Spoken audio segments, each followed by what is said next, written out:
Hello and welcome to No Particular Order Mana Biscuits weekly top 5 list show where we list our top 5 whatevers in no particular order. This week, top 5 video game antagonists.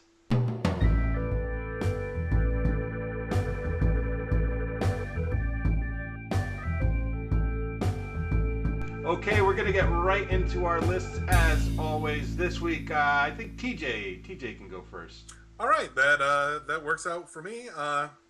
I'm going to start off my list with something that is entirely appropriate for me, for anybody who's paid attention to what I talk about when I talk about video games, and that's Dracula from Castlevania. Uh, just straight up one of my favorite series, if not my favorite series, so I couldn't conceivably leave that character off. Way too much fun just stomping him into the ground over the years to be left off. The next one on my list is Psycho Mantis from Metal Gear Solid, simply because of the sheer weirdness of the things you had to do to beat him with unplugging your controller and plugging it into a different port, and how he would read your save games to be like reading your mind. Just really cool, kind of forward thinking stuff. The first time I'd seen something like that, and maybe the only time I've seen something like that. It's kind of a rare sort of thing, but just brilliant. Next is Arthas Menethil from World of Warcraft. He's the guy that everybody wanted to fight. There's a reason why after Wrath of the Lich King, so much of the subscriber base just kind of dropped out. I saved things that I still have on my character that I haven't played in years and years, but I still have in my bank an item that I got that raised holy damage on my paladin that I was saving for when I finally fought Arthas, and I never did, so I still have that in my bank after 8 years.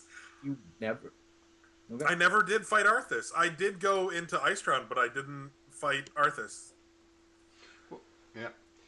Next up is Andrew Ryan and Atlas, the bad guys from Bioshock, and the twist midway through where you switched from thinking of one guy as your primary antagonist to another guy was just brilliant, mind blowing stuff. And then finally is the Flood from Halo, just because I tried to think of what made me the most angry in games over the years, and I think that the library, that level, made me angrier than anything else ever. It's quite possible. It's quite possible. I don't know. Maybe the first time you play a Souls game, but beyond that, yeah. See, I never got angry at those because I was told from the beginning, it's like, no, it's just gonna keep punching you in the face over and over again. So I just went into it, and every time I'd get murdered by something just horrifying me, I'd be like, hey, this is what they advertised. As Yeah. promised. All It's right. just like it says on the tin. All right, Jay. Let's get into your list now. All right. First up on my list is Kafka from Final Fantasy VI. Dude started off as a lowly jester and did the whole mass genocide of the Espers thing to become a god, and just the good story behind a really powerful villain. Next up on the list is GLaDOS. That one just really it doesn't need to be talked about. Everybody had it on their list. Next up on the list is Ganon from Zelda. The whole mythos of Ganon is uh, from the book is just phenomenal, and he is a great villain. Next up are two from my childhood or young adult ages, and that's Dr. Robotnik and Team Rocket. Both of them, the music for Dr. Robotnik still gets me. I'm like, oh, what is he gonna have this time? And it just gets excited.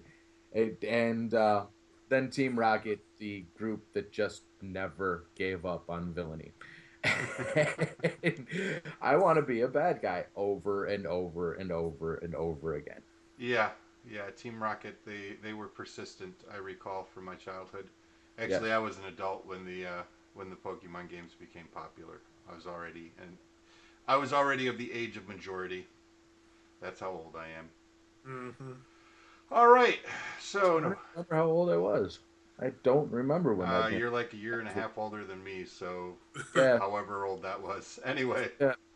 um, all right. First up on my list to go up, pair up with first on my list from last week, greatest video game protagonist. This time I'm going with Sovereign, specifically of the Reapers. Now the Reapers in general could perhaps make this list in their own right, but Sovereign was the one who you encountered first, and he was your first introduction to the oblivion or the futility of your ultimate oblivion as a species in this galaxy. And he was chilling, he was terrifying, and he was inevitable, which made kicking his ass that much more fun. All right, next, speaking of inevitability, the clickers. One of the more interesting takes on zombies in general, kind of making them more uh, vegetative, I guess, with the way things were um, uh, distributed through the spores and that sort of thing. And let's face it, you know, that little click noise in the dark is some of the creepiest you'll ever encounter in games. And then also the way that game sort of played with the concept of villainy at the very end. This is still a relatively recent game. I don't want to spoil it, but yeah, this game deserved to be represented on the list, and the clickers.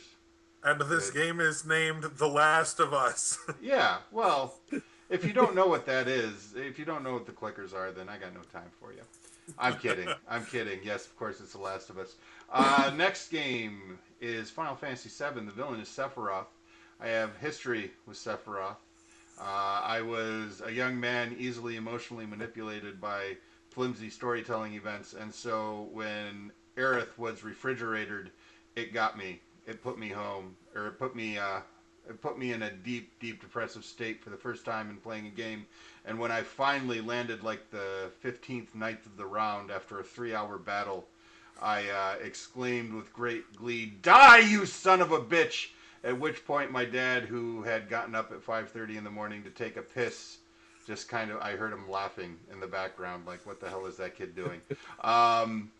All right, next on my list, Big Boss from Metal Gear, the villain who is your daddy, except not really, because you're just a clone, and then you go back and you play as him, and Metal Gear is weird, man, but it's a great series.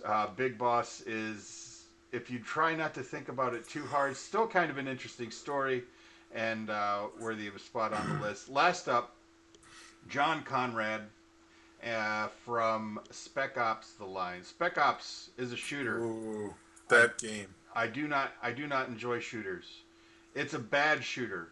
I especially do not enjoy bad shooters, but I love this game, Spec Ops: The Line, because of the narrative, because of the villain, and because of what's left open to interpretation by the various endings. In terms of the villain and the relationship with the protagonist. And that's all I will say, because you need to go play this game. All right. That's my top 5. That's all of our top 5s. How about honorable mentions? I did not have any this week. Yeah. This was one of those where it was kind of surprising for me, because I really like lists where I have to choose and not try to fill it out. I think we all do, but I thought this would be easier, but it turns out that a lot of games, when I think about them, the villains just weren't really as notable for me in terms of being a good villain. I don't know. I think, with the exception of the ones we listed, I think that maybe games in general have a ways to go in terms of exploring that concept of the villain. I don't know. Right. I'm sure you guys will tell us all the ones we missed and be like, "Oh, why didn't you say that one?" Because that's why you do these shows, so you will tell us why we're wrong. Mm-hmm. TJ, you took a breath. I was going to say that I think that a large portion of it becomes, especially with earlier games, and to a certain extent even games now, I think less of these are really great villains, and more of like these were really great bosses. Yeah. Because in video games, a lot of times it's not the character, it's the mechanic that catches you. There were a lot of things like that for me that were sticking out, and then I'm like, well, that wasn't really a villain. That was just a really fun thing to fight in this particular game.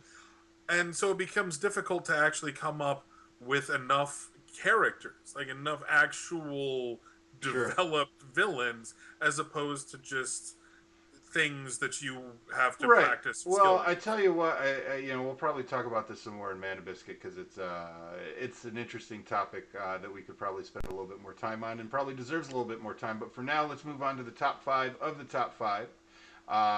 So I'm going with Sovereign for my list, Mass Effect or Riot, and I will also double up on my list and go with Sephiroth because I know Jay had to fight me in order to give up that, but for my list. So I know that he's on board for that. So let's get some from your guys' list to round her out. I just want to pull another one off of your list. Or did you have GLaDOS? No, Jay had GLaDOS. Jay, then yeah. Okay, so we got Sovereign, Sephiroth, GLaDOS. I will go with Atlas from TJ's List. And then from Jay's list, Team Rocket. Just kidding. Just kidding. Hey, look, no, those guys Dr. never gave up Robotnik. on I mean, villains, you know what? man. Dr. Robotnik is legit. He is legit. He's like Bowser except cool. All right, so that's our top 5 of the top 5. No honorable mentions. But you do have because our we were individual definitive top. this week. Yeah, right. We're definitive. There is nothing that you can leave in the comments. You could not conceivably come up with another game. Well, yeah, Pyramid Head. Yeah, there you go. Stole it from you guys. Take that, commenters. All right, and while you're taking that, go ahead and show up next week with where we'll be here with. More of this business, no particular order. Where it'll be top 5, I don't know, something. We'll figure it out. We always do. Well, bye, guys.